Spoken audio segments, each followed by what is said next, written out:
It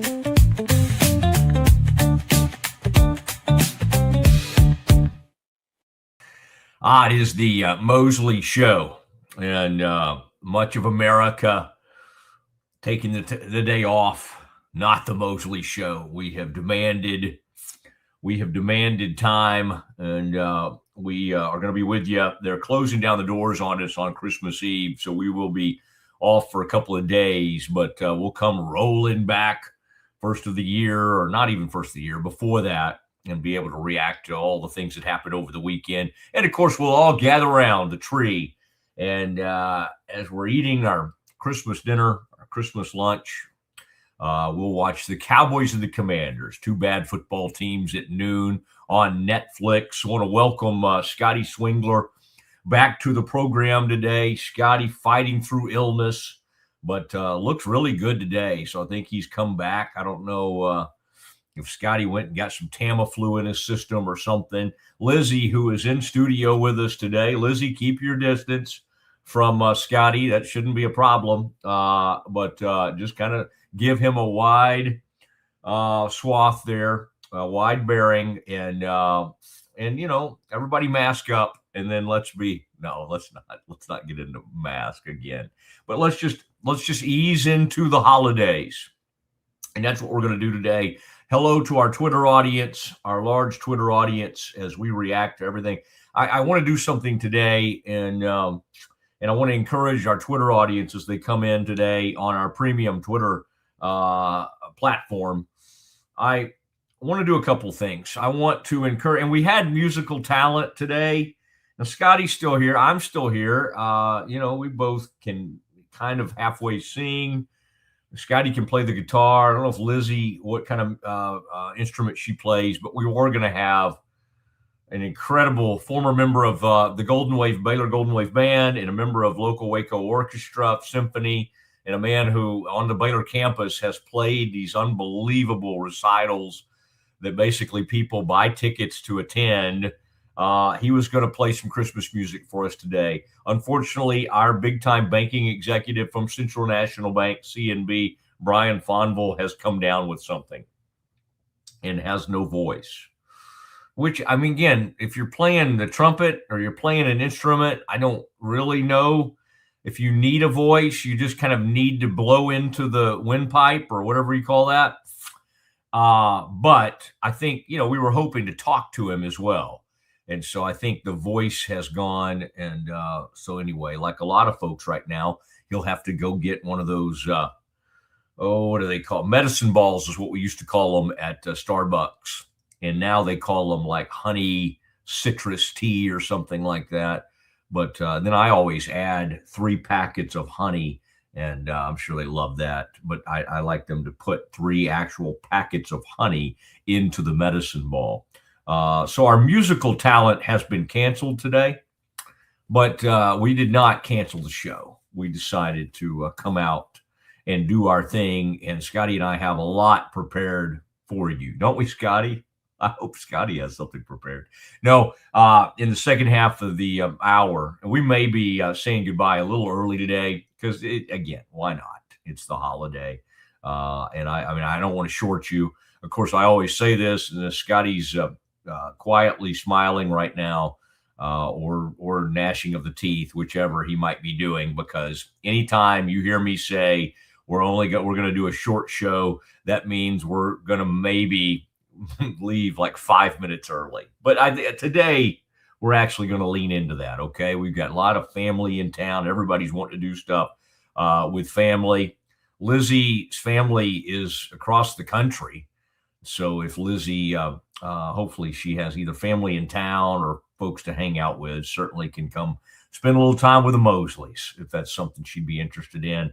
Just a short trip from Waco to Dallas, and then she could be with us around the tree, probably a little more than she wants to bite off at this point, but love to have her if anybody out there, any of our listeners, if you need a place to spend your Christmas, come on over, be with us. We'll put my address up on the screen here a little bit later. We had our Schmaltz's trivia contest. Well, last week, didn't we? We might do another one this week because the the trivia falls on Christmas. And this is, Scotty, help me later in the program. Let's come up with a Schmaltz's trivia question. I've got a couple of thoughts that I'm formulating. We could do something Baylor related. I was amazed the other day to see the Bears playing at noon on a Sunday. How are folks supposed to get out of church and get over to a Baylor game at noon? I don't know if I like that, but they played some young men from Southern, and that's a team that was like 4-7 coming to that game. Bears did not look great in the first half. They blew Southern off the court in the second half, and I'm ready to see. Scotty, let's be on our toes today. In fact, I've been waiting to see. I want to see Baylor's new center. Do we have this yet? Has Ashley Hodge revealed this to us? Baylor is supposed to add a big man at the break. And so I'm excited to share that with our audience. And but here's what I'd like to do today for our Twitter audience and our YouTube audience. And if you're on Twitter, I would like you to sign up for YouTube. I'm going to ask you, both Baylor fans and Cowboys fans, what do you want? What do you want for the holidays? What do you, if you're trying, you're in the portal, you can have anything you want. It might be DJ Lagway from Florida. It might be Rocco Beck. It might be Byron Brown, who just went in the portal yesterday from South Florida. What quarterback do you want? This is kind of like a what you want for Christmas type moment. And then you can kind of be even more specific, like what position group do you want? What are you looking for in the portal? Now, that's for Baylor fans. For Cowboys fans, in the draft, the upcoming draft, in free agency, what are you wanting? I know what you should want. You should want a linebacker. You should want an edge rusher or two. You should want another cornerback, probably one to replace Trayvon Diggs. You should want another safety, as the safeties continue to get hurt at all times on this team. Malik Hooker, nice player, not really available. The availability is a big part of this, and the Cowboys have some players right now that don't seem available to them that much. An angry former Cowboy scout and coach called me earlier today, and he wanted to know why people weren't being held accountable today for Nahshon Wright, who, if you haven't noticed, went over to, I believe, the Chicago Bears. Cowboys drafted him. He made the Pro Bowl with another team, and the Cowboys desperately need people at cornerback and in the secondary. And this guy was allowed to leave, and he has made the Pro Bowl for the Chicago Bears. Cowboys had like 5 players make the Pro Bowl, believe it or not. Quinnen Williams was one of them. I believe George Pickens made the Pro Bowl. I think Dak is on there. And I was trying to remember who else from this Cowboys team that made it. Tyler Smith on the Pro Bowl team for the Cowboys. And let's see real quick. I wanted to give you the five Cowboys Pro Bowl players that made it, and you can decide for yourself if let's see. Here we go. This was 4 hours ago. Dak, George Pickens, Tyler Smith, kicker Brandon Aubrey, and defensive tackle Quinnen Williams, who was traded to the Cowboys in November from the Jets. So the Jets sort of get credit a little bit for that. Smith and Aubrey now have made the Pro Bowl 3 years in a row. Aubrey's the first kicker in franchise history to make 3 straight Pro Bowls. The NFL record, by the way, is 5 straight. Okay, I like this, Scotty. Let's just write, since it's a holiday show, let's just put this up here. Let's put our Schmaltz's trivia question up at the top. All right. This is Trivia Thursday, but Thursday's Christmas, and we're actually taking Christmas off against our better judgment. I was willing to work right through Christmas. We've been asked not to. Oh, my gosh. Scotty, look real quick on that graphic that you so beautifully did. I don't know are they open today? How great would that be, Scotty? we end the show early, and then you just kind of walk right across the street over there, right over there to like Franklin and Fifth, and you get one of those sandwiches. Look at the sourdough. Look at the bread. I hope Lizzie just finished up with Baylor. And I hope Baylor kids understand what Schmaltz's is. I knew it when I was a Baylor student, but it was mainly because I think my dad or somebody had told me about it. And I just hope Lizzie understands the greatness, what those sandwiches, what's in them, the meat, the fixings, the bread. There's just a perfection to it. Thank you, Schmaltz's. Thank you, Britt Tolley, for coming over, doing a great job. Thank you, Nelson Rue, for coming up with such an amazing thing. All those years ago, we got a loan, went down to the bank, got a loan, and that's how it started. That's how Schmaltz's started. And there was an old location over right around the Baylor campus, over there near the Busy Beaver, close to where the business school and the new version of the business school is today. There was a Schmaltz's right on campus there. Then you had the downtown one that's there now, and then, of course, now out on Valley Mills. Here is the trivia question. The NFL record is for NFL kickers. The NFL record is 5 straight Pro Bowls. 5 straight Pro Bowls. Tell me who did that and where did he kick? Where was he a kicker? Who was the kicker and where was he a kicker? And I'll give you a hint. It's happened with, it's happened within the past 8 years. Okay. So this is a recent great streak of a Pro Bowl kicker. All right. Smith, by the way, Tyler Smith becomes just the 3rd guard in NFL history to earn 3 Pro Bowl selections by the age of 24, joining former standout Trey Turner and the Colts' Quentin Nelson. Wow. And Quinnen Williams is in his 4th straight Pro Bowl after 3 in a row with the Jets. He becomes the first player traded in midseason to make the Pro Bowl for the Cowboys since Amari Cooper did it in 2018. All right. Now, you might say, who should have been on it from the Cowboys that was left off? CeeDee Lamb had made 4 straight Pro Bowls. He was left on the cutting room floor. He could be added to the team. Who knows? And Kevontae Turpin made the last 2 as a return specialist, but not this season. Basically, anybody in the Pro Bowl from a return standpoint is anyone who played against the Cowboys. All right, guys, I'll be here all night. I kind of want to see that movie.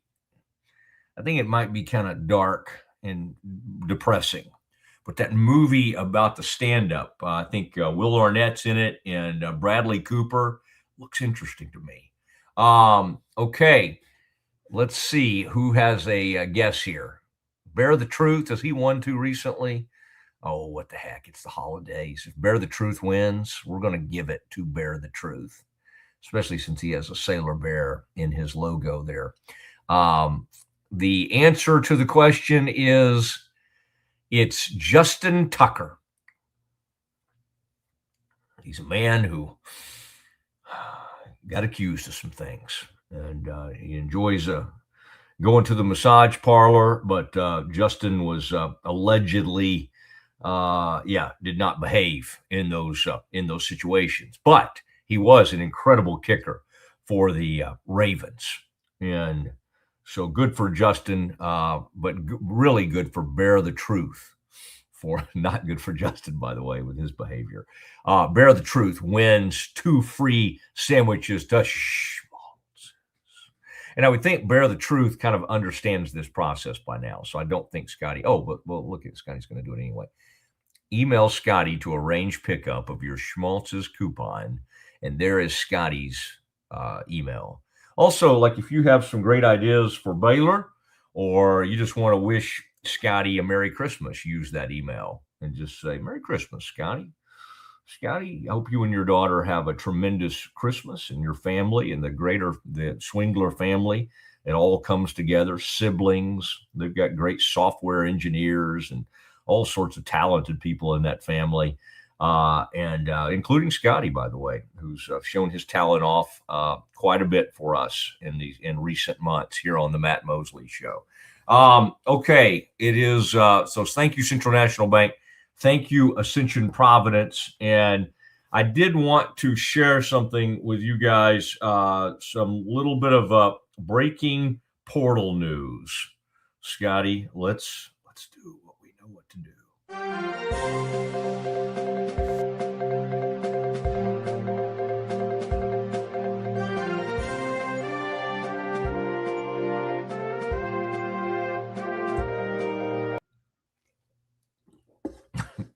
My favorite part of it is the ending. It just it's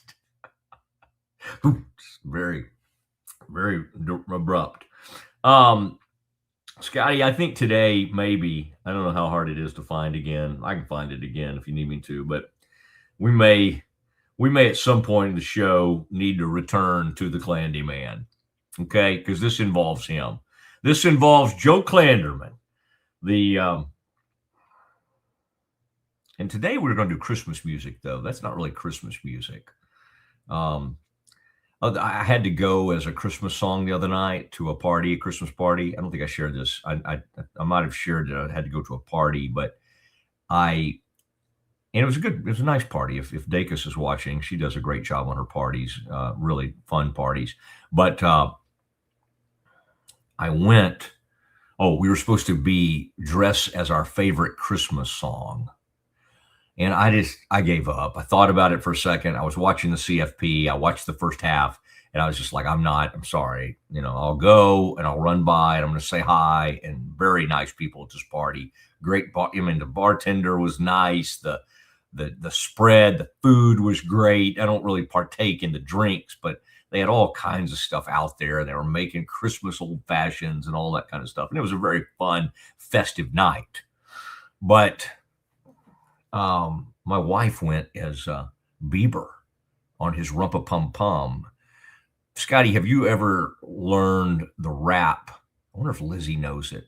Do you know in the Justin Bieber rap, the Little Drummer Boy version that Bieber does? Scotty, did you ever learn the rap to that? It just sounds like something you would have done. Absolutely, unequivocally, no. Dang it. I'm worried about the Wi-Fi there in the Rogue Studios, or it could be the Mosley Wi-Fi. And just every time I've seen Scotty today on screen, it's a hazy situation.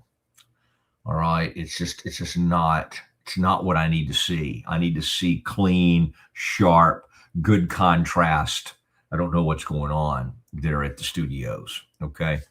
But anyway, could be mine. I'll do some stuff. I'll probably need to ramp some things up around here. All right, Scotty, you played the breaking news for this very reason.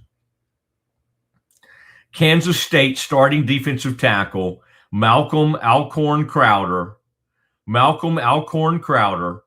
plans to enter the portal. His reps, these people have like 3 reps. They got 3 agents. These kids are like, this guy had like 2 sacks in his career at K-State, but he needs 3 agents. Even NFL players just have 1. But this, according to Matt, Dave Shoemate, and 3 Sports, tells Matt Zenitz and me. This is Chris Hummer. Chris Hummer has been a big guest of mine over the years. Matt Zenitz is a guy that's going to start coming on with us, and I like some of his work. He wants to wait till the end of the portal. It's like, Matt, we need you during the portal. We can't wait till mid-January. The whole point in having a major portal guest on is to have you on when all this stuff's heating up. But again, he's been very responsive and fun and nice to talk to. So I'll certainly not say anything negative. This young man is a 6'6", 305-pound defensive tackle. Posted 18 tackles and 2 sacks this year. Had the 2nd highest pass rush win rate among Big 12 defensive tackles. Okay. In a year we focused on the Cowboys and Quinnen Williams, and I want to remind you, if you're following along on YouTube, if you're following along on Twitter, I want today you to share your kind of Christmas wish list for both the Cowboys and Kansas State, and Baylor. I say K-State because of Joe Klanderman, Baylor's new defensive coordinator. I mean, every time one of these K-State kids hits the portal, they got a new head coach, Colin Klein, there. Everybody thinks of Baylor now because their defensive coordinator is now in Waco. Now, we don't have the transfer portal money, I think, to just bring in every K-State kid, but you could have a few. You could have 2 or 3 K-State kids. Got to keep some money back for one of these quarterbacks. Scotty, I would say right now we've seen 15 decent, like 5 top flight, borderline great quarterbacks hit the portal. I would say 15 to 20 quarterbacks that are all interesting, all varying levels of that's okay. That's kind of interesting. That's kind of cool. Wow. So that Baylor's got to hold back some money for that. All right. Now, they may be a little gun shy as far as the portal. They hit on Sawyer Robertson. They likely did not have to pay a lot of money for a guy who had barely had any snaps at Mississippi State. They paid way too much money for the guy from Toledo and DeQuan Finn. That was a disaster. It's a bad move. And again, it's part of the reason Baylor is having to evaluate how it looks at players. They are having to take a long look at the evaluation process. And I mean, it's by the way, it shouldn't be. I mean, yes, you need to examine what you're doing, but I mean, the only really what you need to do is go, okay, who's great at this? Who's great in the portal? Well, Texas Tech, Indiana. And you might go, well, my gosh, they have all the money in the world. Not really. You think Signetti, when he got there, yeah, they needed to do some stuff and they needed to clean up their facilities and make things look better. But do you think that Indiana said, oh, Kurt, what do you need? What do you need? Can we give you, how about $10 million for a portal class? That's not the way it worked. It's not the way it worked. He brought gifts with him, like we hope the Clandy Man does. And then they were strategic in who they went after. And by the way, Texas Tech, I mean, yes, they spent a good amount of money on the portal, but let me remind you, the greatest player on their team, Jacob Rodriguez, the linebacker, was a quarterback somewhere not playing about 3 years ago when he arrived on the Tech campus. That was the early days of the portal, and they went and got a kid from Virginia. Like, he was just I was just trying to remember exactly where Jacob Rodriguez was from. I think it might have been Virginia, but he's just out there somewhere in the hinterlands of the ACC, wants to play quarterback, wasn't going to get to play quarterback. And Joey McGuire and his group, James Blanchard, old Baylor Bear. By the way, Blanchard, we love you, man, but don't be taking shots at Waco, acting like how much better Lubbock is than Waco. Everybody knows that's not true. So it's fine. Like, we're happy for your success, but to be out there taking pokes at Waco and how much better Lubbock is than Waco, nobody believes that. Even my great friends who are Texas Tech people, they don't think Lubbock is a more fun place to hang out than Waco. So don't be, brag on yourself. Brag on all the incredible things that you do, that you're in the Orange Bowl, that you put an incredible roster together, that you know how to spend all that money wisely. Those are all fair. Those are all completely fair. But to be taken, that's beneath you, to be taking pokes at, Waco stinks. Give me a break, Blanchard. Jeez. Matt Rule and Baylor, they gave you a platform and they helped make you great. And you are great and you deserve everything coming to you, whatever they're paying you, $1 million, $500K, whatever it is. You totally have earned that. But don't be on the way out, kicking people while they're down. Waco stinks. Give me a break, Blanchard. All right. You loved it. You loved it when everybody, when you were learning your trade and getting to be at a getting to be at a great program that helped build you. But yeah, let's rip Waco now. Guess who Tech didn't play this year? They didn't play the Fighting Baylor Bears. Oh, you think they would have beaten Baylor? Oh, maybe so. Maybe so. All right, so that is the breaking news. We got another K-State player, Malcolm Alcorn Crowder, who has entered the portal from K-State. That is the latest from Chris Hummer and his group. Now, Scotty, by the way, and I'm trying to pace Scotty because I want him to do a really strong Campus Confidential before we go to Christmas break. And I want his voice to be there. I want him to feel right. He's been sick. He's had the flu. If it were the Christmas flu, which is what people get when they want to miss time, he would have not worked yesterday. He would have not been in there today. And so Scotty he has done everything he's supposed to do. And I am, for one, very appreciative of that. All right. And we appreciate him at Rogue Media Network, or I do. Okay. The one more portal thing that I found interesting. Oklahoma offensive lineman Jacob Sexton plans to enter the portal, Pete Nakos reports. Sexton was a 4-star in the 2022 class. I get worried about those kind of players who I'm like, wait, well, how many snaps? How many years did he start? Did he play? I'm whatever Joey McGuire told us recently, that's my new mantra. Production over projection.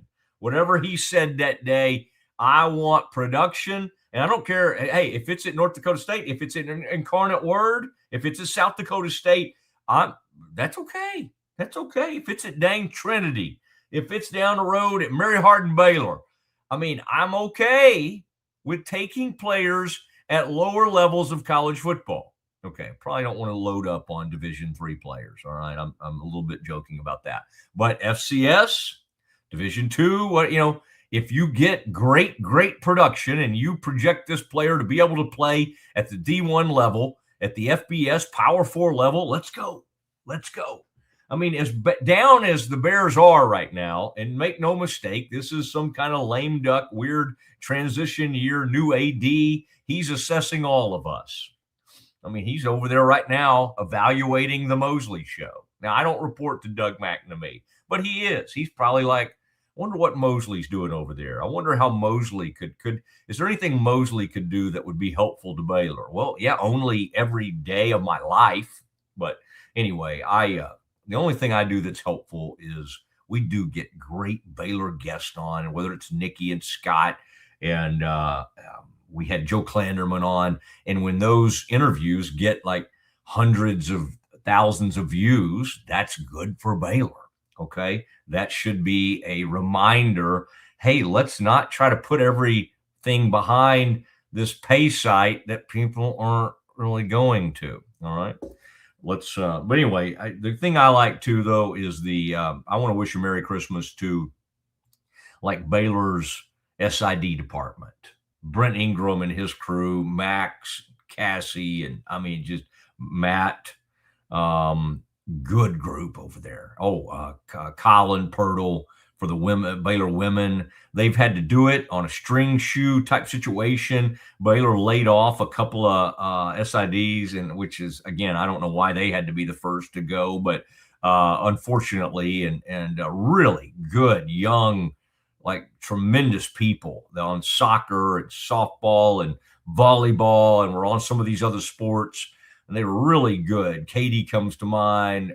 Anyway, very, very talented people. And anyway, I'm hoping Baylor gets back to realizing, hey, by the way, that group is extremely important to the university. If we're going to go make cuts, maybe look elsewhere. All right, I'm sure Baylor. See, I'm able to do this, Scotty, during this time, during the holiday, because I can just kind of say anything I want. All right, we are hearing from Mr. Murray, Christmas wish list for Baylor: sign DJ Lagway and as many Kansas State defensive players as possible. For the Cowboys, have Jerry actually hire a GM. I don't care who it is. All right. We dare to dream. That is a Christmas wish like no other. That's good. You hit on all the time. I love the combo there. I mean, hit on a couple things. I'll just break. The only way I know how to break it to you on DJ Lagway, too much money. You can't get your K-State kids and all these other kids you want if you're going to go after DJ Lagway. These top quarterbacks are literally going to get $4 or $5 million a year, just as I predicted. And now I'm hearing the people that actually keep up with the economics of all this and look at the data. That's where they think the market's going. They think these top level quarterbacks, these top 5-6 quarterbacks are going to be, their market is literally $4 or $5 million a year. Let me tell you how Baylor's portal budget would probably work. If you decided you wanted DJ Lagway for $3 to $4 million a year, you could get him. And then you might get like 1 or 2 other players on the cheap, and that would be your portal class. That would be a disaster for Baylor. Now, again, some would say, well, it's already been a disaster, and I can't argue with you that much. And Keaton Thomas, one of their best defensive players, just went in the portal the other day. Okay, we were talking about that yesterday. But what you need and what Dave Aranda needs is it's haymaker time. And I don't know if it's going to work, but this, unlike past years when Baylor might lose 8 to 10 players in the portal or 5 to 10 players in the portal, Baylor's going to end up, and partially by their own choice, I'm talking about Baylor's choice, they're going to end up this year losing 30 to 45 players in the portal. All right. And that's not all bad. That's not all bad. I mean, it'd be one thing if you're like, oh my gosh, Baylor was so great. Baylor was so extremely talented, which people try to make that case. People love to make the case as it's not a talent issue. It's a coaching issue. Well, it's probably both, right? I mean, I think Dave Aranda, who is a big defensive guru, bears a lot of the responsibility for Baylor having a horrible defense this year. But also we're going to come on here with a straight face and try to act like Baylor had just a ton of great talent on that defense. It's just not true. That's not fair. It's not accurate. Why would we be trying to fool people with that? Like, who are the players you've been upset that they've lost in the portal? Keaton Thomas. Okay, I'm out. I mean, I kind of would have. I wanted to see more of Phoenix Jackson, but like, there's not another defensive player that's left the building where you're just like, oh my gosh, oh man, we wish we could have seen more of that guy. Like, so again, but now who's that on? Well, I mean, it's on the talent acquisition. So then it becomes a question of, okay, are they bad at evaluating players? Yes. Okay, the answer is yes. Do they not have maybe as much NIL budget as other schools? The answer to that is yes. So you got double whammy. You've got underfunded and not great at so what do? Well, you fire whoever was bringing in those D-line, whoever was evaluating and deciding, hey, we'll go get that guy from A&M that's never played. And, oh, by the way, we'll get that other defensive lineman. I mean, like, Baylor went from having really interesting and some decent defensive tackles over the years to just kind of Jackie and maybe Cooper out there at defensive tackle. It was just sad. It was really sad with what they were lining up with. Now, there were young guys that I was interested in seeing more of, like Caleb Burns. But even those guys, it's not like I can rip off, like, look at these great young players. None of those guys really, if you think about it, stepped forward and were that great. I mean, there were some defense. Like, there was one guy I was kind of interested to see more of at cornerback, that Williford. Now, he got burned some, but he kind of fought his way onto the field, and that's a kid that you could develop with and grow with. But this staff deserves a lot of criticism. It's received a lot of criticism, but one of the other criticisms is just the lack of development. You can't convince us after the 2023 season that Caden Jenkins, Corey Gordon Jr., Carl Williams, you can't sit there and convince us that you have this incredible young group of and they were getting graded. It wasn't just Baylor people saying this. PFF was grading these freshmen very high, especially Caden Jenkins. Where are all those people now? They're gone. They're gone. And Jenkins' brother just hit the portal too, which I don't even remember him being on the field. So again, I wish all these people well, especially people like Keaton, who represented the school well. Great character guy, good leader. He was at Baylor for 2 years, and he knows they're, more than likely they'll be looking for a new, if this experiment doesn't work, this big haymaker, that they could be doing a coaching search for next year. Now, Keaton, it would have been Keaton's last year at Baylor, so I guess he could have stayed around and tried to help save Aranda's job, but I don't fault him that much, because let's say he's making, what do we think Keaton Thomas is making? I tried to do this yesterday, and I thought a little bit more about it. I would say probably at most, Keaton Thomas this year was making $200,000. You go, man, he's one of our best players. I bet he was making more than that. I don't think so. I don't think so. He was making somewhere $100,000 to $200,000 range, because he came from, remember, when he came to Baylor, he was making nothing. He came to Baylor from a JUCO, and so they got him on the cheap, and they would have gotten him at whatever. Let's say they probably paid him $20,000 to $40,000 or something like that. So let's say he was up around $150,000 to $200,000. On the open market now, Keaton should be able to at least make up to $400,000. And somebody, if one of those SEC teams really fell in love with him, he could make like $800,000. Okay, would Baylor be wise to pay him that to stay? I don't know. I think you'd probably be wise to see if you can build a team, because you got to build it in a hurry. I mean, the problem with college football right now is, on one hand, you're like, dang, you're gonna put some kind of piecemeal team together and try it for 1 year, and you're probably going to go get a new staff. Like, it just seems like such a waste. But the alternative is to not spend any money and just be truly awful, and go out there and in Aranda's final year go 2-10 or something like that.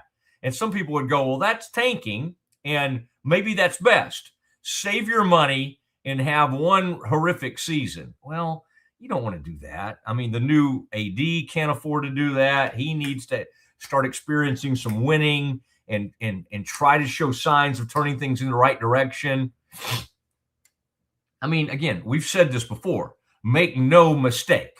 There is one reason why this head coach is still here. It's because Mack Rhodes wandered off into the wilderness, got himself in trouble, did something he shouldn't have done, and he gets fired or resigns. But basically, they had a settlement, and he had to go away, and that saved Dave Aranda. And everybody at Baylor knows it. It's not like, oh, Mosley's being mean about something. No. Dave Aranda knows it more than anybody. He caught a break. Now, what I wish him and hope for him is that he could take advantage of it. I had a conversation with him recently, and I loved it. But I've always liked Dave, and I hated it that he had such a disdain, and I felt like I didn't understand how to use the media. And I hated all that, but I never hated him. I think he's a great guy. In fact, I think he's a more authentic person than Matt Rule. I really do. I think if you're talking about who's the most genuine, authentic person, absolutely, Dave Aranda wins over Matt Rule. Now, I had a better relationship, and I still talk to Matt, and Matt came on with me all the time, so I appreciated that. But if I'm being totally honest, and I'm just saying who's the most genuine person, it's Aranda. And I love that about him. And he's more honest than really almost anybody in college football.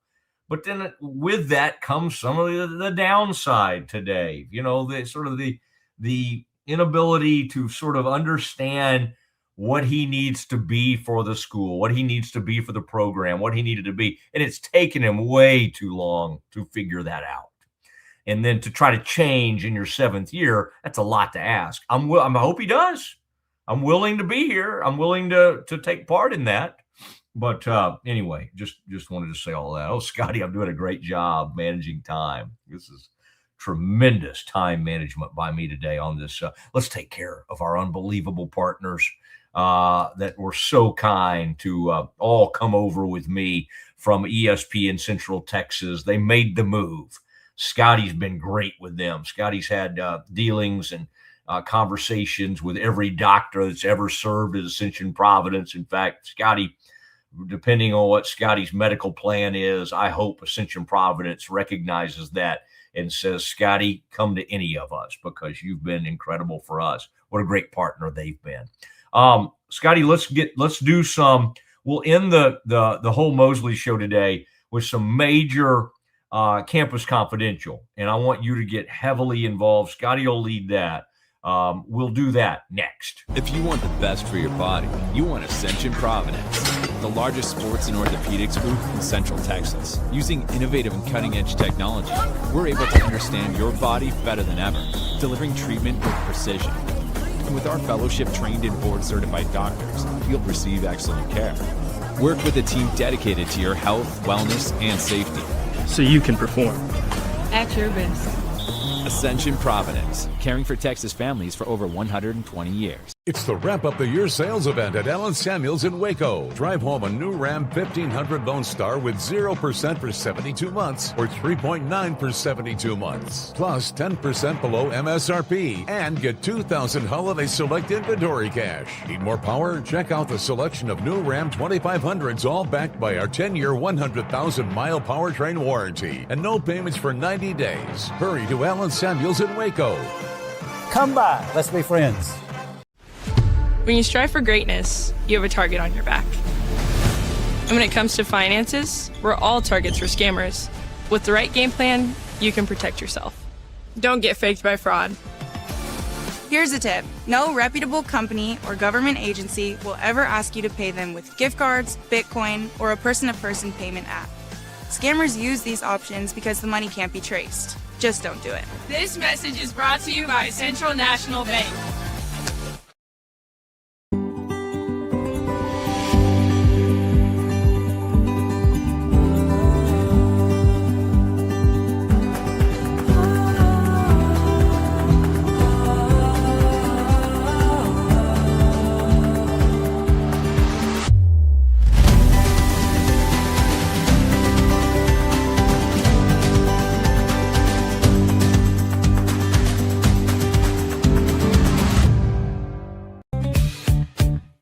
Bubble wasn't here. I don't know what people would be doing, like making PowerPoints or something. I love that I can sit down and build something the way that I think it should be built. Bubble turns ideas into fully scalable apps. Try Bubble today. At Covers & All, we've revolutionized protective solutions with cutting-edge, customizable covers, tarps, and curtains. We deliver premier protection at affordable prices and express shipping.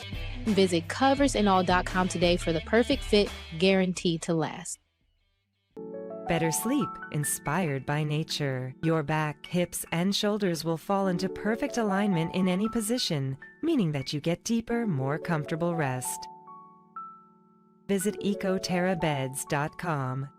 Cleanse your body of accumulated toxins and embark on your wellness journey at your own pace. At Global Healing, we provide premium supplements to help your body heal naturally. Start your healing journey today at globalhealing.com and organichemp.com.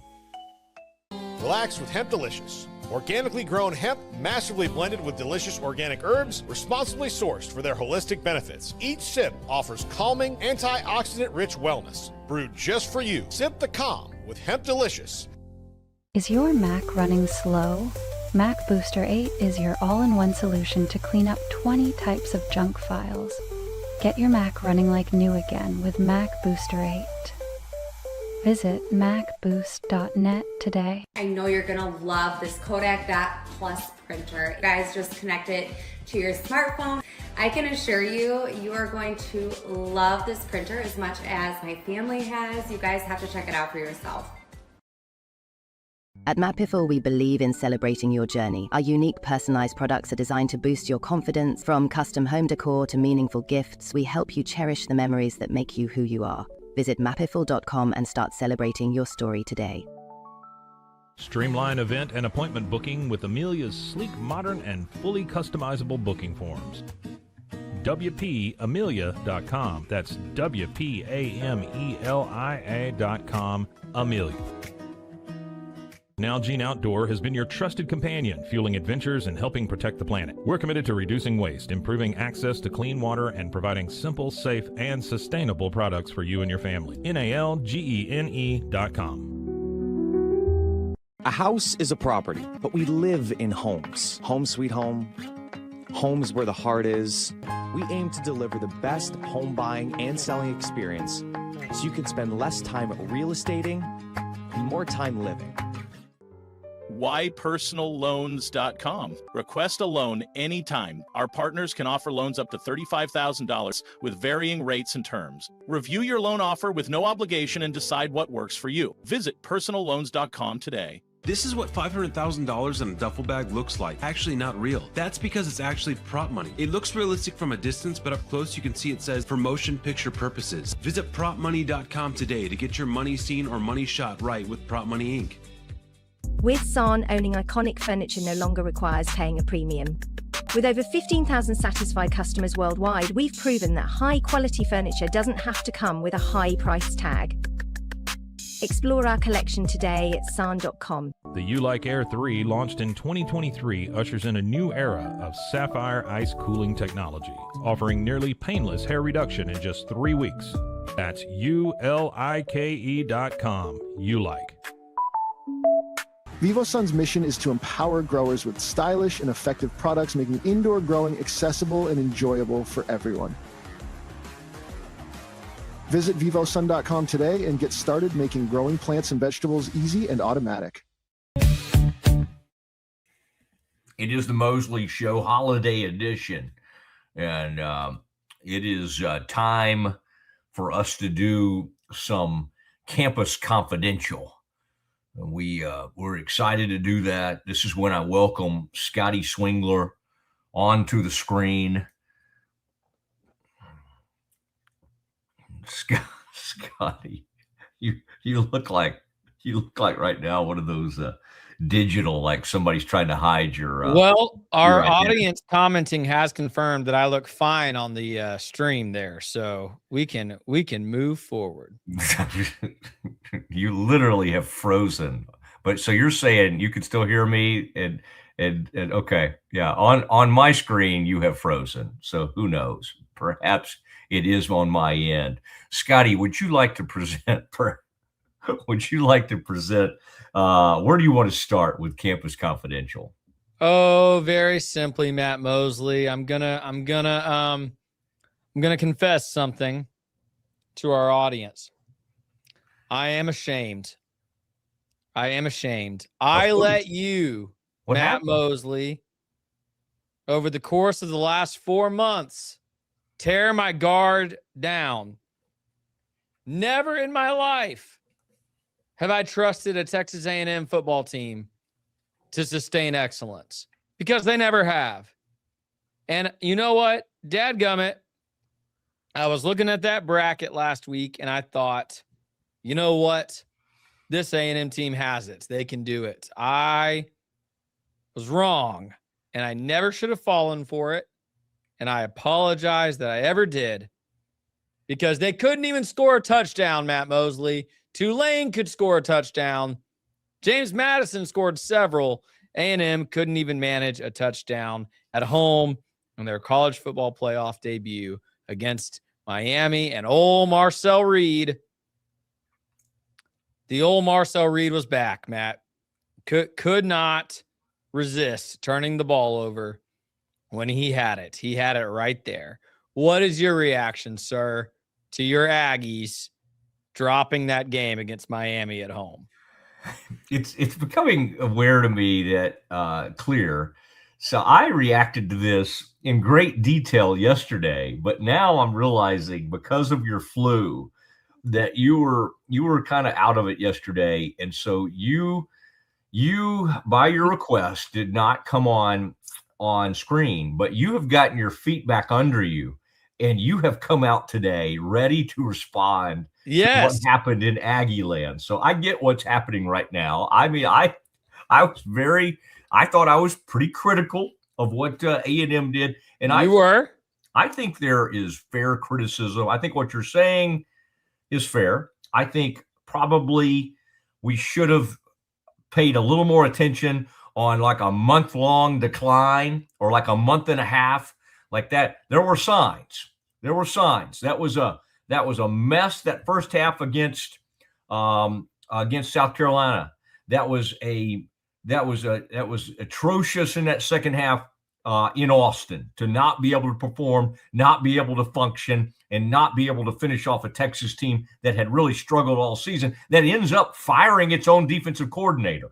So I'll tell you what, Mike Elko has a lot to examine. I still think overall that was a great season for the Ags, but Marcel did not finish well. Why is that? And how much did it have to do with Colin Klein being torn between two jobs? I like Colin.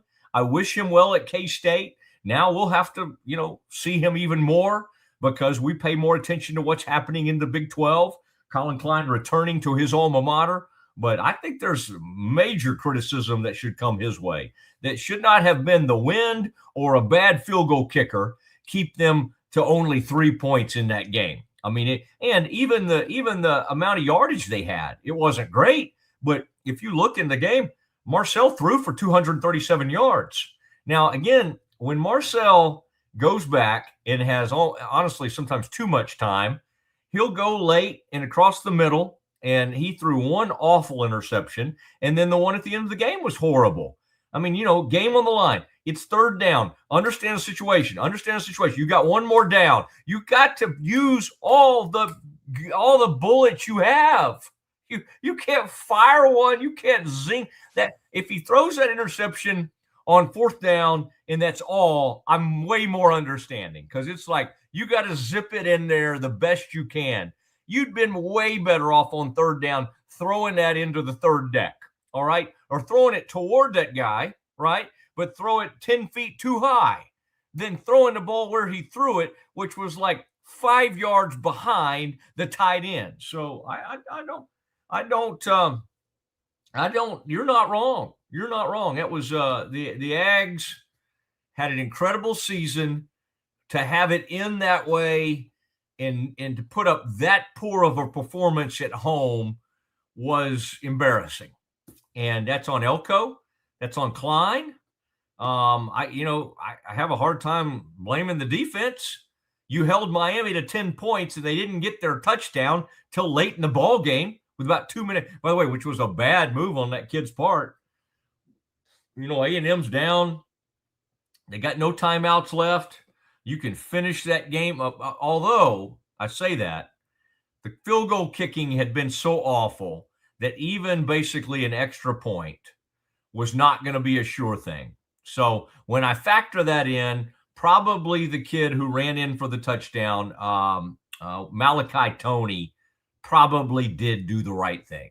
Now that I factor that in. In most cases, what that kid should have done was fall down and then make the short field goal to win the game and not let A&M have time.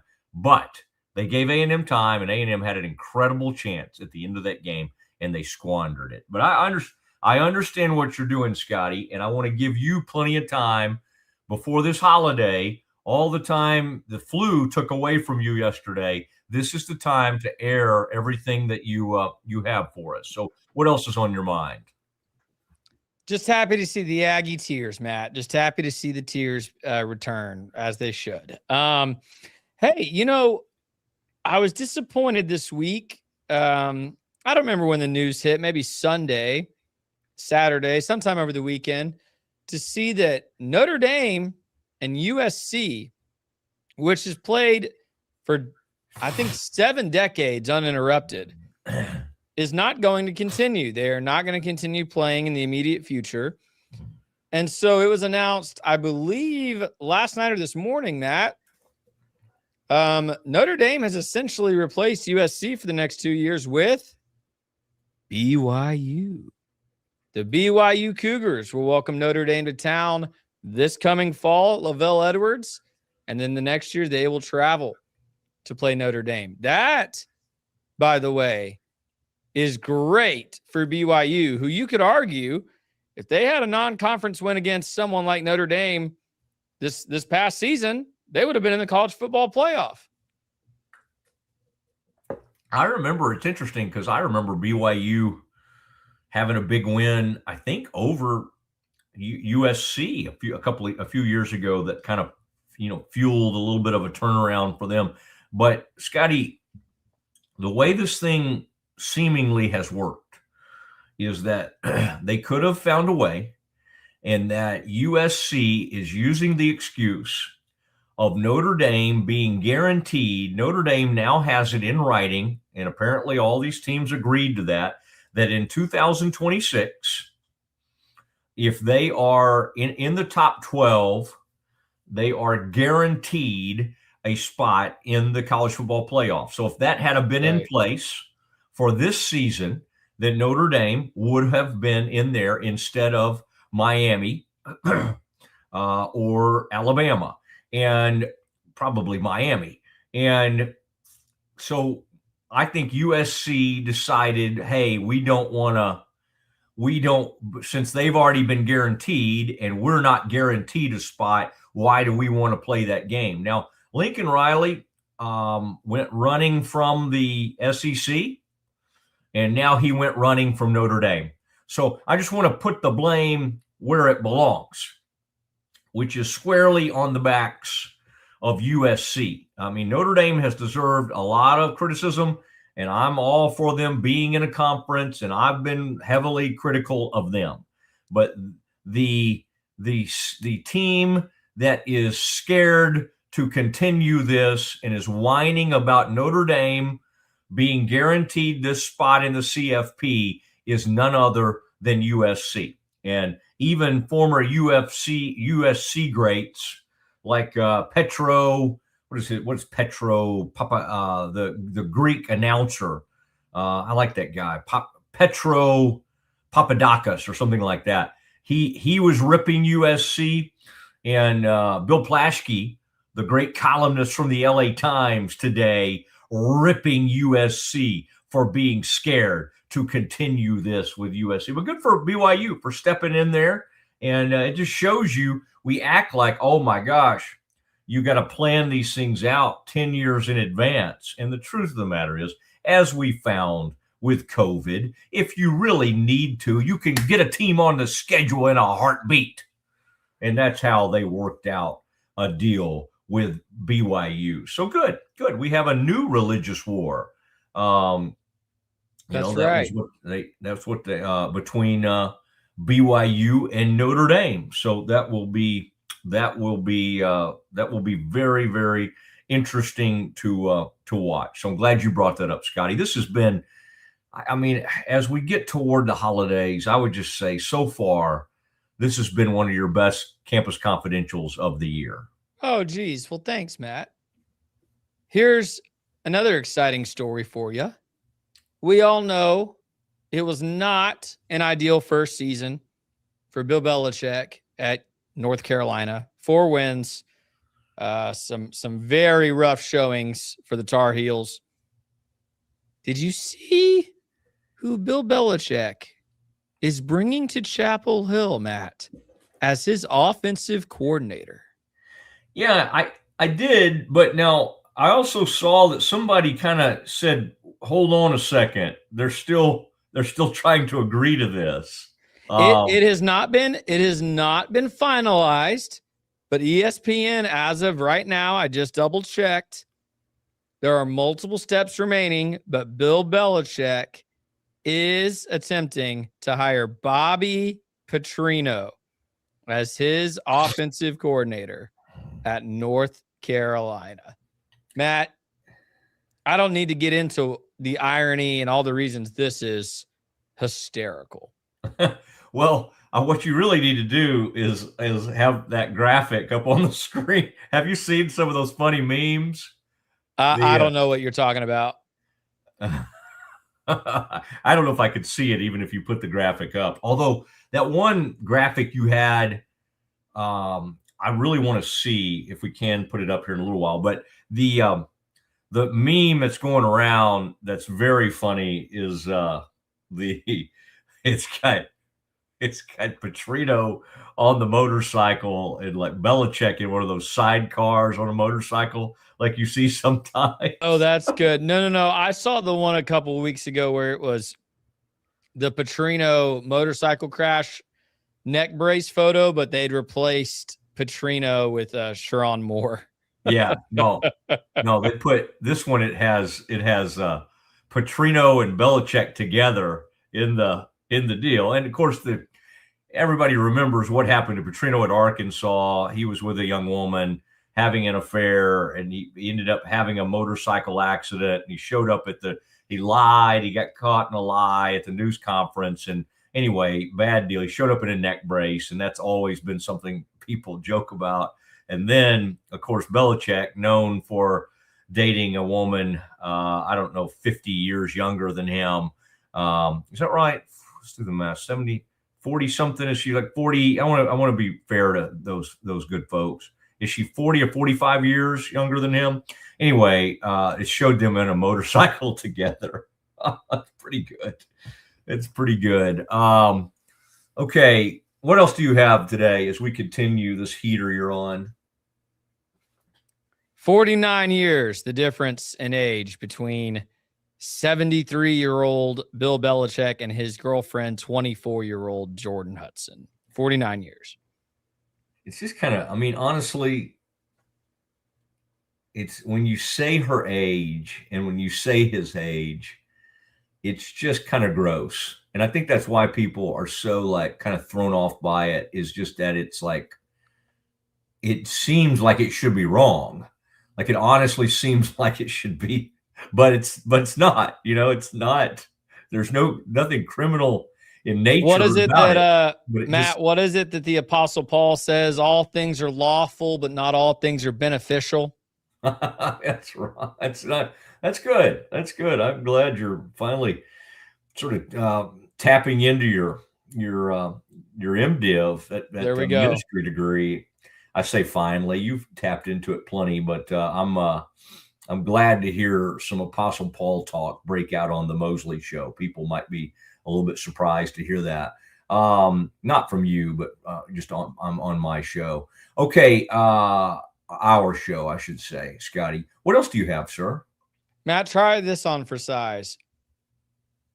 Michigan, still hunting for a head coach.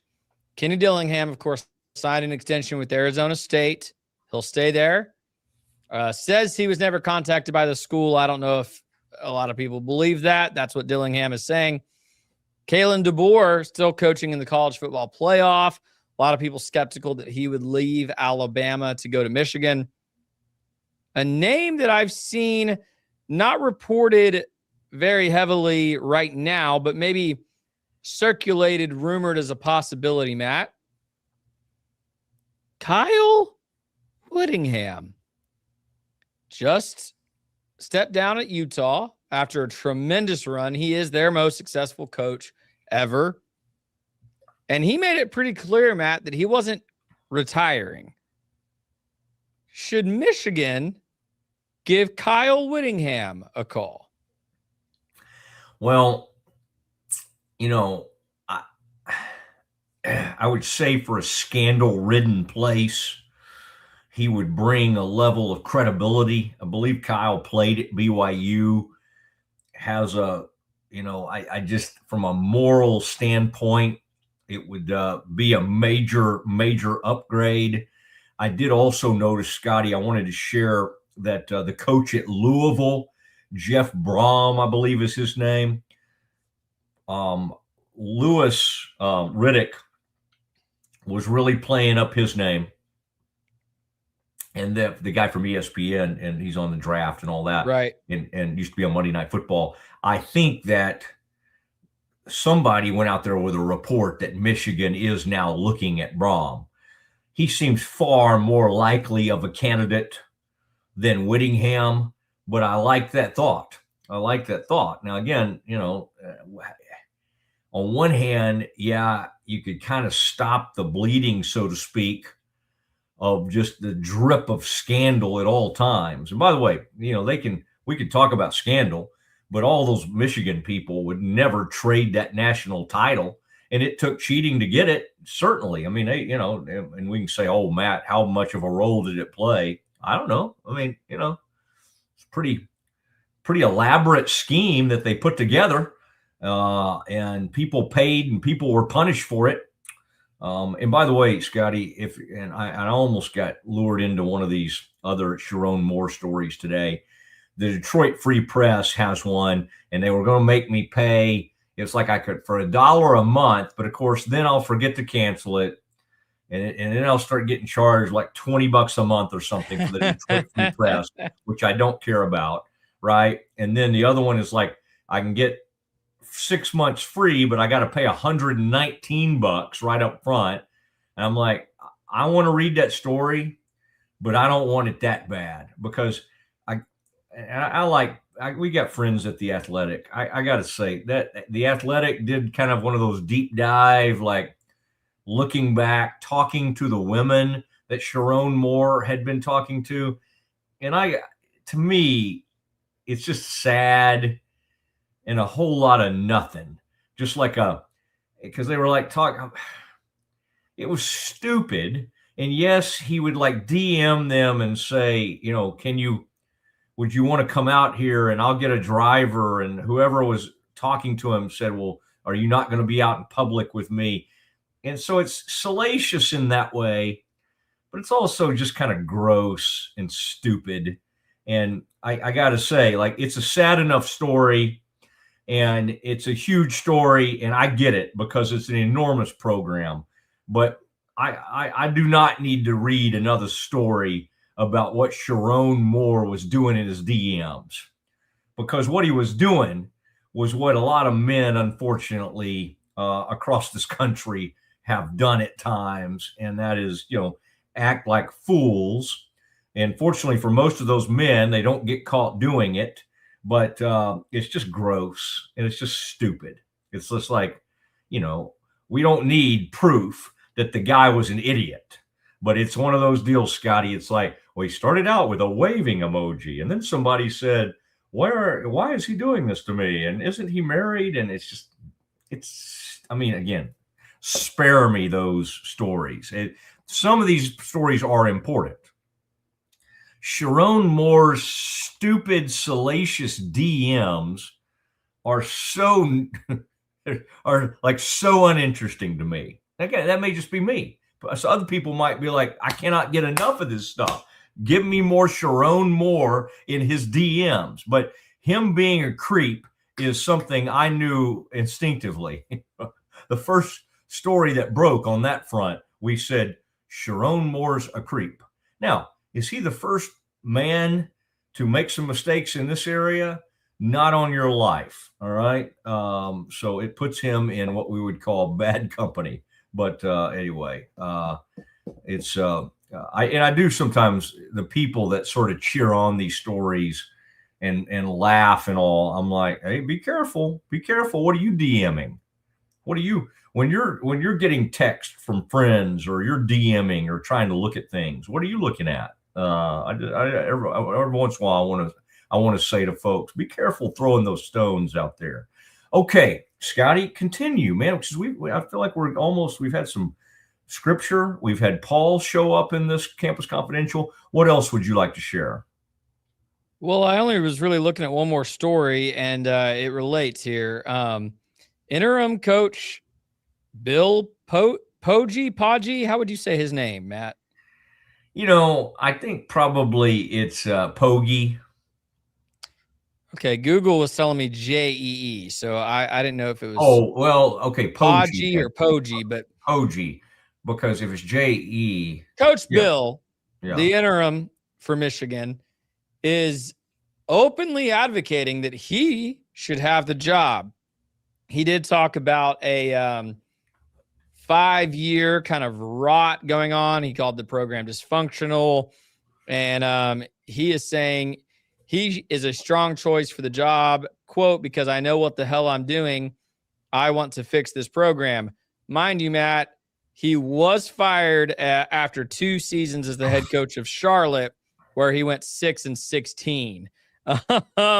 But Michigan and Texas playing in the Cheez-It Bowl, Matt. What happens if Michigan wins that game? Yeah, if you've seen Mr. Poggi, he doesn't really present as a head coach. Now, Sam Pittman was I like the heavier coaches. I relate to them better. And I like him, and even when he was there, he would do the sleep. He's a fun, interesting guy. But he's been like some kind of confidant to Jim Harbaugh, who by any measure, I think Jim Harbaugh is a great coach. Do I think Jim Harbaugh knew that all that cheating was going on? Absolutely. Absolutely. There's no way he didn't. And so I don't think Poggi can now present himself as somehow above it all and I'll clean up the rot. I feel like everybody who's been there and been part of that thing is part of the rot. It's not, if you think about Baylor or the scandal, no matter how you felt about the scandal that went down and everything that happened in 2016, they had to clean house of everybody. The only person who survived was the guy who's the Baylor AD now. Doug McNamee may have been. Now, again, there were some people like SIDs and staffers and people like that. But I'm saying of kind of the high level athletic department type people and coaches and all, they were all gone. Does that mean all of them had done something illegal or wrong? No.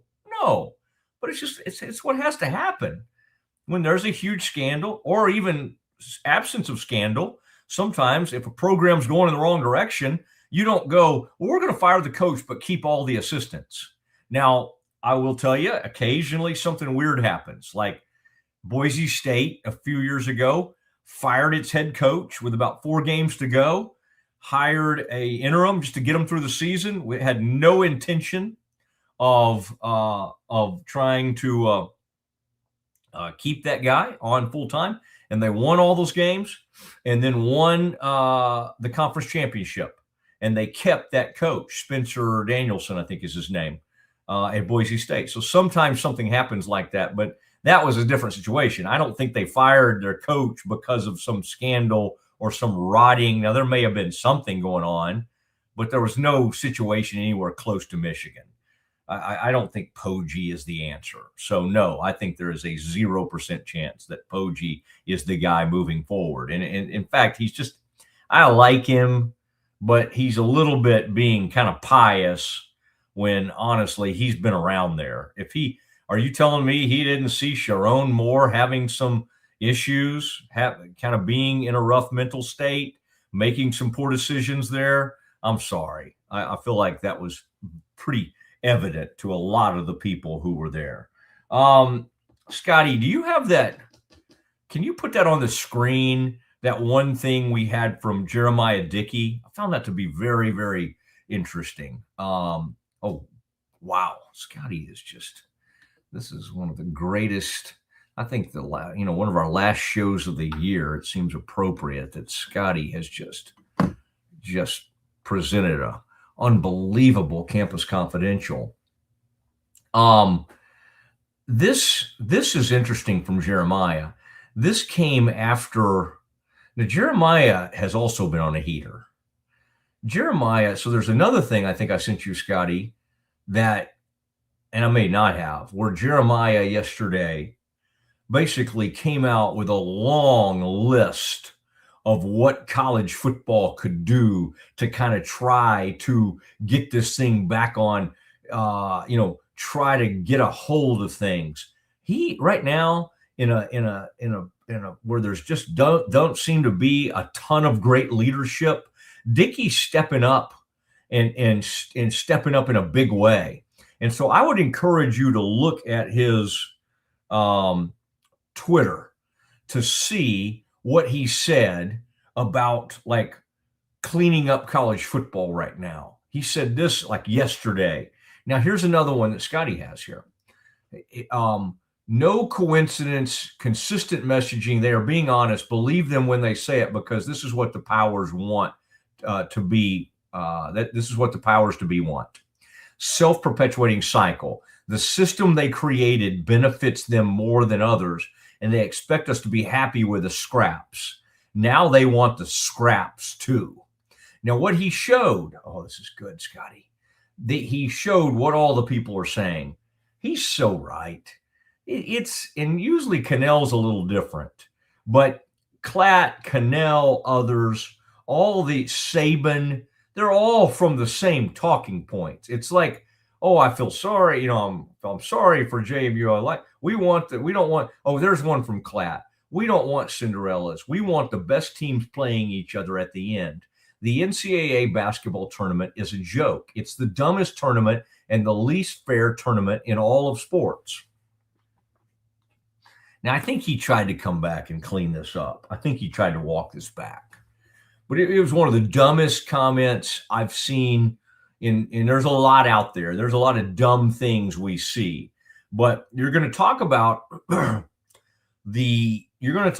like the one tournament that the NCAA tournament has put together over the years that is one of the greatest. And in fact, you could say it's so great that in some ways it devalues the regular season, because it's really what the casual fan, it's the only thing they care about, putting their brackets together. So it's so perfect that he's going to call it dumb, and that nobody, I mean, first of all, JMU and Tulane didn't set out to ruin the CFP.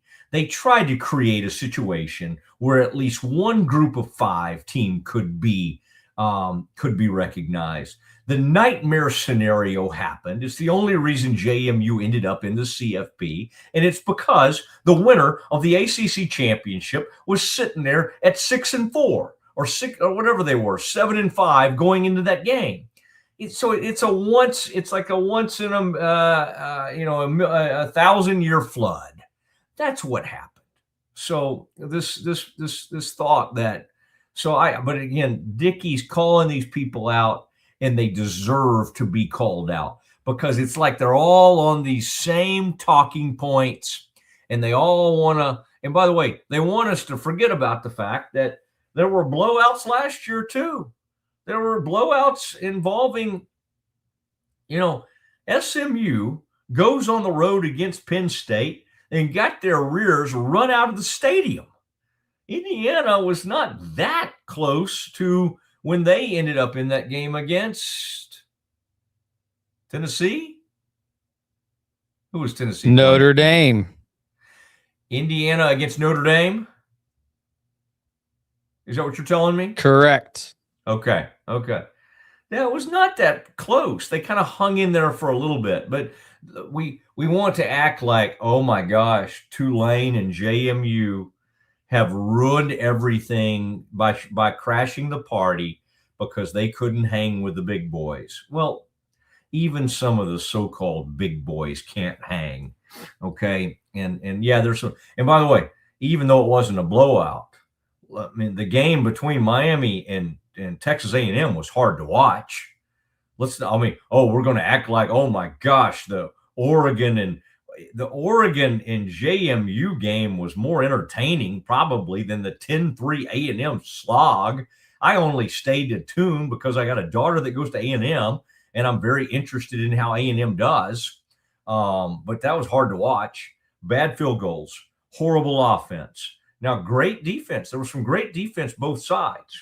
But it was more on poorly played offense than I think it even was great defense. But anyway, I love that the CFP comes down. All right, Scotty, tremendous work. The only other thing I had from a look at there. I was looking earlier at our buddy. Boy, this Kansas State thing's getting a lot of. Hold on, let's see what else. Ooh, this is interesting. This is Hayes Fawcett, the guy from On 3 Sports, and Auburn starting linebacker Robert Woodyard Jr. plans to enter the transfer portal. These are the productive players I'm talking about. 67 tackles, 7 TFLs, 2 sacks, 433 snaps this season. Named first team All SEC by PFF.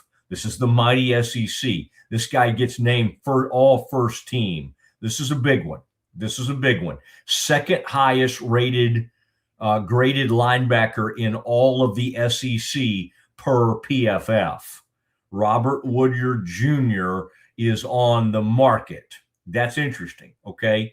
Now, again, this is not good news for someone like Keaton Thomas because, you want to be the best, like at your position out there and have that kind of drive your market price up. Here is a starting linebacker in Woodyard who I'm trying to remember if Woodyard, where he lines up, but I think he's an off the ball linebacker who plays a similar position to who we're talking about. So anyway, boy, Woodyard is getting, this one is getting, wow, this one is getting a lot here. We also have a weird story happening in the NFL. Cooper's, that is interesting. Got Cooper Beebe got flagged for a false start and barked something on against a Chargers player. The Chargers posted a bleeped, mic'd up clip with instant karma text, which Beebe said twisted innocent football lingo to paint him as a racist. Wow. Now Chargers have dismissed it as overblown trash talk with no official team statement yet.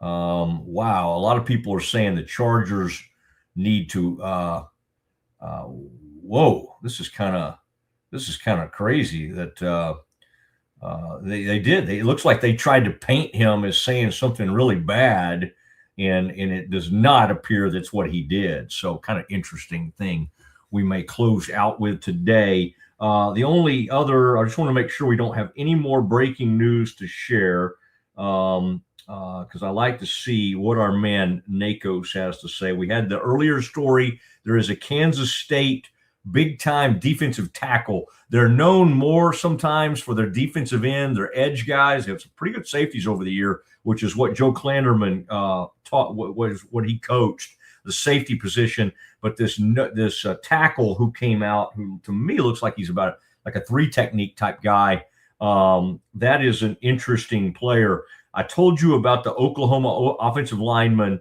Jacob Sexton. Scotty, since we started the show, news broke that Iowa State wide receiver Brett Eskildsen, I like this guy actually, Eskildsen, plans to enter the NCAA transfer portal. Eskildsen, an abbreviated breaking news. Eskildsen was the Cyclones' leading receiver. God, they didn't throw that for that much this year.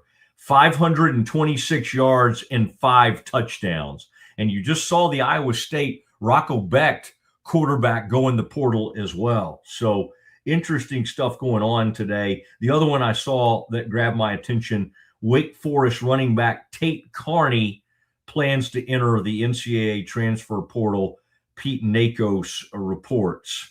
And so here we go. Also, Syracuse running back Yasin Willis plans to enter. He was the leading rusher this season for Syracuse. Played in 20 games over the last 2 seasons. This year he had 558 yards, 4 touchdowns, 9 catches, and 42. So interesting player. Not great, but not bad. not totally number 12 overall prospect in the state, coming out of New Jersey a couple of years ago. All right, it is the Mosley Show. Now, here's what we're going to do. The office is closed the 24th, tomorrow for Christmas Eve, 25th, and I believe the 26th. And so we'll just kind of play that by ear. And if we have something we want to react to on Friday after the Cowboys game, Scotty and I might find a way. Okay, we might find some way to get up, because then the office is closed again, I think January 1st through the 4th. So Scotty will take some good vacation, and then you and I will play it by ear, and you never know. If there's something we feel like we need to react to real quickly on Friday, we'll do it. We hope everybody, we're so appreciative. Appreciate Lizzie, who's in there helping us every day, and man, just become a good friend and a good friend of the show, the Mosley Show and the Rogue family. And then Scotty, who does an incredible job on the Mosley Show, the Sousa Show. Please bear with me. His podcast. So appreciate his work. So, Scotty, I wish you a Merry Christmas. Scotty, come on here with me real quick. Is there anybody you would like to, I'm sure you would like to wish me a Merry Christmas. That goes without saying. Anybody you want to, any family members, anybody out there you want to wish a Merry Christmas to? I do wish you a Merry Christmas, Matt, and thankful for this show and our time together. And yeah, all my family and friends, you know who you are, and I love you very much. And hope everybody enjoys time with their family and loved ones and celebrating the holidays, man. It's a good time. All right, Scotty, what I would do is I would pack up after you do all the post-production work that you do, and I would go by that dog house, or is that and I'd get one of those brats or whatever we like over there, and I'd sit there and watch a bowl game this afternoon, and I'd call that. They have the best Chicago dog I've ever had in Texas. They do. What's our buddy's name? What's your friend's name that joined us that last time? Oh, Billy. Yeah. I'd call Billy, and I'd get Billy over there, and I'd just have a nice, because it's about 75 degrees. It's a beautiful day here in Waco. Yeah. And those windows are open. So give that a look. I know you'll want to spend time with your daughter in this glorious Christmas season, but if you have some spare time, run by there. And then, of course, I'm letting you off so early, as if I have any ownership in anything. But this would be a good time if they're still open to run by and grab a sandwich at Schmaltz's, the great Schmaltz's. I want to wish everybody just a wonderful Christmas holiday, and we'll see you maybe Friday, but maybe like the following Monday. We'll just play it by ear. But everybody have a great one, and we will talk to you soon. Thanks, everybody. Merry Christmas.